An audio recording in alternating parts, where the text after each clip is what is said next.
کیف نے وقت کی نزاکت کا احساس کرتے ہوئے اس گفتگو کو سمیٹنا چاہا تو سب الرٹ ہو گئے۔ تو کیا تمہارے انکل نہیں جائیں گے؟ انہوں نے فوراً بے چینی سے ان کی جانب دیکھا۔ بھائی ابھی نہیں، لیکن آپ پریشان نہیں ہو، جلد ہی آپ سب ایک ساتھ ہوں گے۔ اس کے نرم لہجے پر ان کو تھوڑا حوصلہ ہوا، اگرچہ وہ ساری سچائی انہیں بتا چکے تھے، لیکن پھر بھی ذہنی ابتری کی وجہ سے وہ سب صحیح سے سمجھ کر بھی سمجھ نہیں پا رہی تھی۔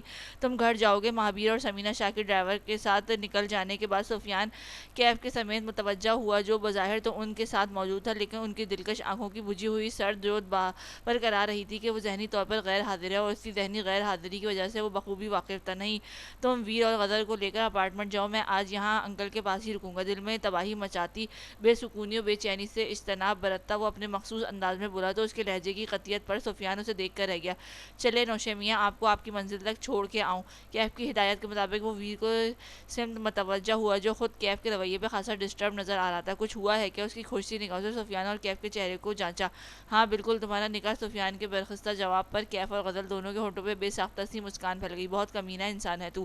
ایک نظر احسن صاحب کو دیکھ کر وہ دانت کچکچاتے ہوئے بولا تو سفیان نے اسے آگے بڑھنے کا اشارہ کیا، اور پھر سالوں کی ایک کڑی مسافت کے بعد وہ دونوں ایک اٹوٹ بندھن میں بندھ کر ایک نئی منزل کی جانب گامزن ہو گئے تھے۔ جبکہ ہاسپٹل کے اس وی آئی پی روم میں احسن صاحب کے سونے کے بعد کیف ملک وہیں صوفے پہ پشت سے ٹیک لگائے جلتی آنکھوں کو مودے دکھتے سر کے ساتھ ان لمحات کو سوچ رہا تھا جب وہ ویر اور غزل کے نکاح کی پلاننگ کر کے اسٹڈی روم سے باہر نکلا تھا۔